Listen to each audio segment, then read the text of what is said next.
Today's video is based on a question from a channel subscriber. Sophia L. Hapti asked, can demons do bad things to you? Sophia, that's a great question, and it's one that comes up fairly often in readings that I do. So thank you so much for asking it so that I can address it here. I appreciate that. And simply put, yes, they can. But that doesn't mean that you should live in fear of them. In fact, you really shouldn't. In this video, I'm going to explain what you can do inadvertently to perhaps open yourself to attack from demonic energies or lower level entities and give you tips so you can keep yourself protected. Hello, I'm Wendy Rapp, spiritual life coach and psychic tarot reader. On this channel, I help you as a spiritually awakened person grow and evolve on your soul's journey. And if you enjoy information like this, hit the subscribe button so you don't miss my next upload. So the first thing you want to keep in mind are these three very basic universal laws. The first is everything in the universe, everything, is energy. The second law is the universal law of polarity, yin yang, good, bad, darkness, light.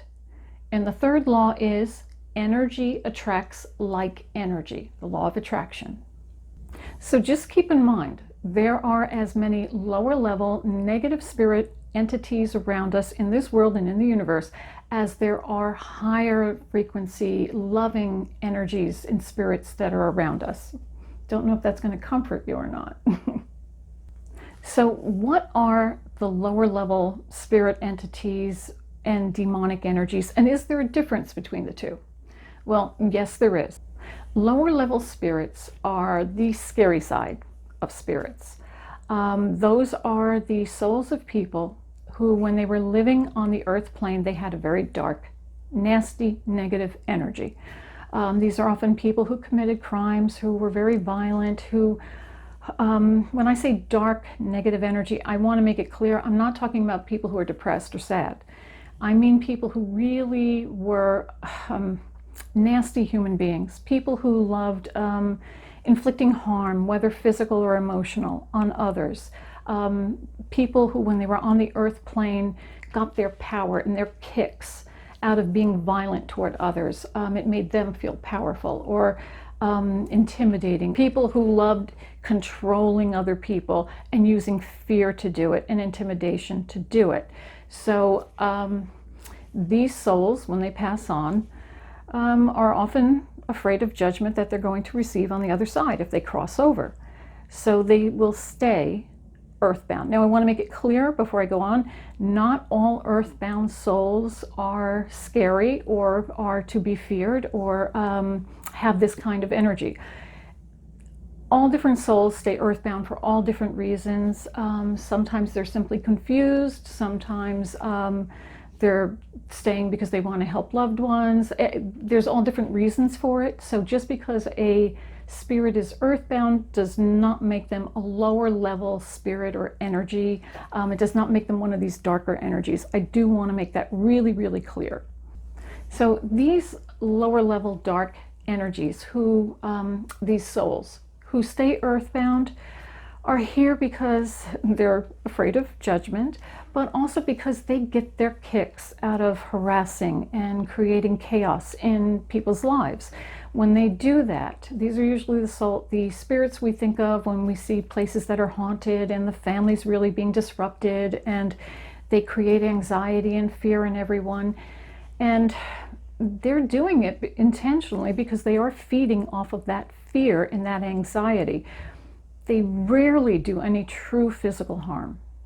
However, demonic entities are different. Demonic entities never lived as humans.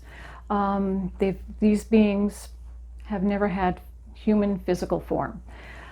These beings can hurt you. They can scratch you and hit you and shove you and make you even physically ill if they choose to. And what people think of when they think of possession really isn't quite the way people think of it, the way the movies portray it. True possession is rare, but these lower level entities, and this can be the souls who've passed on as well as the demonic energies, can enter your auric field, and they can influence you. So but usually if again, the like energy attracts like energy, as I said at the beginning, for them to be able to enter your auric field and not be repelled by it, you yourself have to be in a very low vibrational state. You have to be in a state that would in some way be able, be vulnerable to attack by these particular energies, which is why it's really important to do your protection. And knowing that these entities exist and that they can do us harm should not make you live in fear of them, because you always have protection. All you have to do is call on your higher power, whether it's God, Allah, Jesus, your guardian angels, whoever that higher power would be for you, and see yourself surrounded in their love and in their protection and in their light. That alone helps to shield you against these sorts of energies. You really don't have to live in fear of these energies. I know they exist. I've known for years. I don't live in fear of them. When I first began opening up psychically, I've been seeing spirits since I was a little girl. It did scare me for a certain period of my life. But then when I decided to educate myself and start opening myself up, I got introduced to my guardian angel. We all have one. Whether you know your guardian angel by name or not isn't an issue. Your guardian angel is always there protecting you. So just know that. Live in the knowingness of that. We all have a guardian angel protecting us. And when I decided to really fully open up to my abilities and to my psychic vision, the first thing I said to my guardian angel, Joe, the last thing I want anywhere near me, and I don't want you to bring them anywhere near me. I don't want anything demonic. I don't want any lower level negative entities coming into my home. I don't want them coming into my life. I want you to keep them away. Nope, don't want anything to do with them. Keep them away. That's all I had to do. Your guardian angel and your spirit guides take their marching orders from you. So it's up to you to decide whether or not you want anything to do with these kinds of energies. Lorraine Warren, you can have them all. I want nothing to do with them. If you don't know who Lorraine Warren is, look her up. She's a demonologist, I think. But there are people who do that, and God bless them, because we need people who do that. I'm not one of them. I never will be one of them. I don't want anything to do with it. And that's my choice, and we get to make those choices. So even though I sometimes come home from work and sit in this very room, I have an easy chair over that way, and relax, and we'll suddenly see there's somebody in the room with me, feel somebody's in the room with me. It's usually the soul of somebody who's lost and just is looking for their way and needs a little help moving on. It is never have my spirit guides, and I grid this house in my apartment in the white light. I keep myself protected in the white light every day. That's the first thing I do when I get up in the morning. I do that when I go to bed at night. I do that when I'm doing readings. I do it constantly, in case you can't tell. But it keeps me feeling very protected. And I know that they're never going to allow any spirit energy in that isn't of love, that wants help. I'm here for helping anyone who wants help crossing over. I'm here to do that. And I love doing that too, by the way. I really do love doing that. And another stipulation I gave my guides and Joe is do it while I'm still wide awake during the day or the evening hours when I come home from work. Once I'm in my bedroom and I'm asleep, I do not want to wake up and see somebody standing next to my bed. And that has happened. And once I realized I get to say no to that, once I said no to that, it never happened again. When I'm in my bedroom at night sleeping, it's just me, my cats, my fairies, my angels, my guides, and that's the only energies that are allowed in that room with me. So you are protected, and you get to make the decision about the boundaries. What kind of energies you allow near you and what kind of energies you don't. You're much more powerful than you think, which is why you should never fear demonic or lower level entities. And other ways that you can keep yourself protected from these lower level energies is to make sure that your vibration is a higher vibration. So aside from calling in the white light and asking our guides and angels to keep us safe and protected, you're responsible for your own vibration. So are your thoughts calm, peaceful, and loving? Do you easily give into anger? You might want to be very careful about the energies that you project and the energies that you are feeling throughout the day.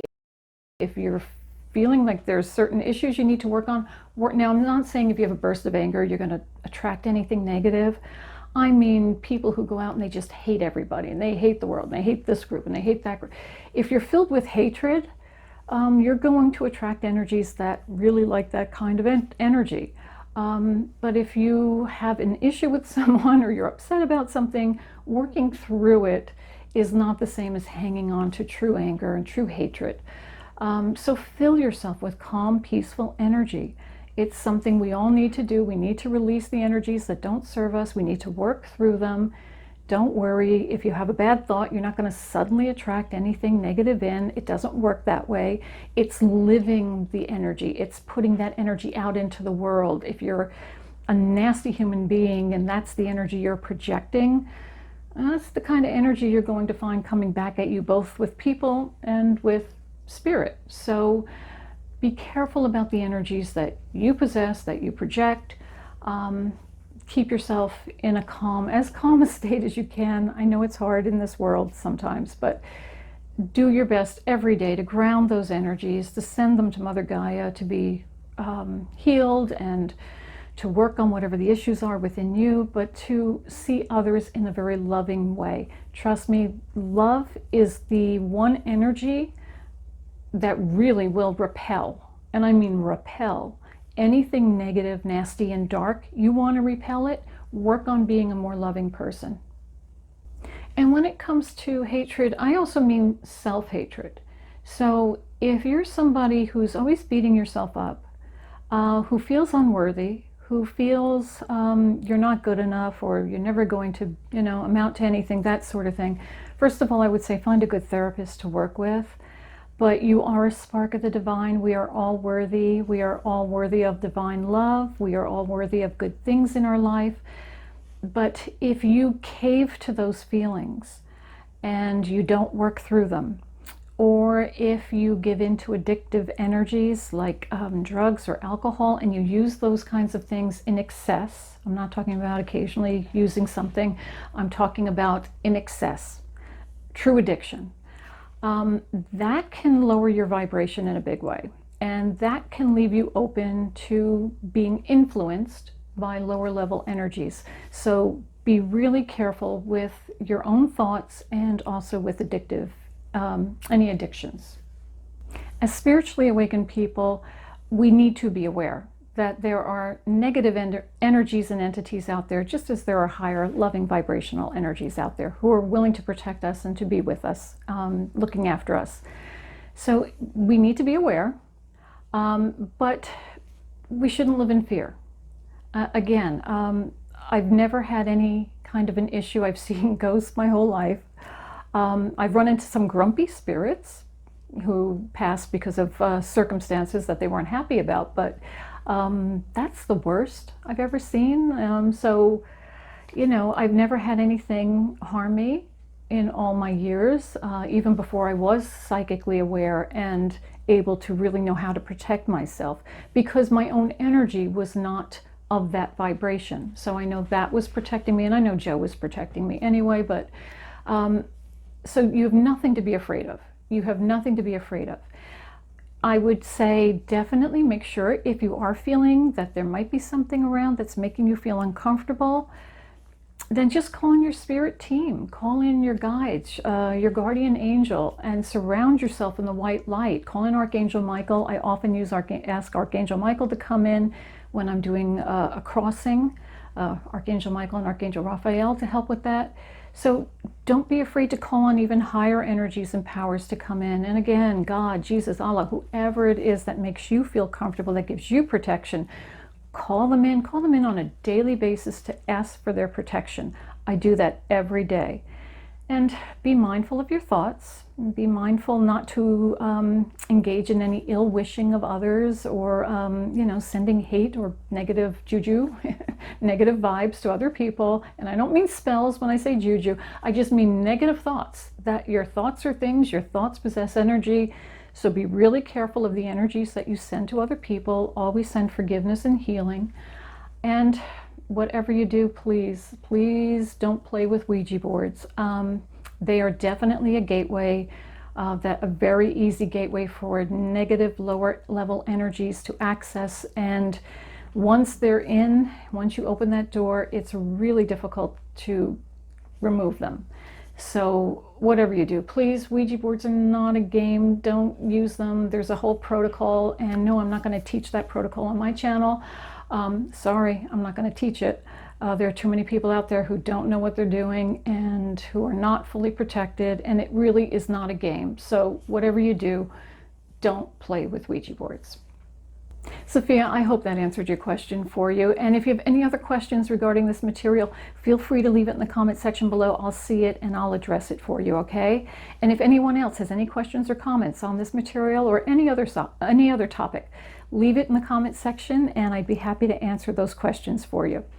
Also, if you'd like to get a reading from me, you can get a reading in person at EarthSpirit New Age Center in Red Bank, New Jersey. Their phone number's on the screen to schedule a reading. I also do phone readings, so if you're not anywhere in the New York, New Jersey area, I will do a phone reading for you, but you have to call the number on the screen and they will set up a time and an appointment for you. If you'd like to connect with me on social media, the links are below in the description box. And as always, remember, you are a spark of the divine. Share your light with the world. Blessings.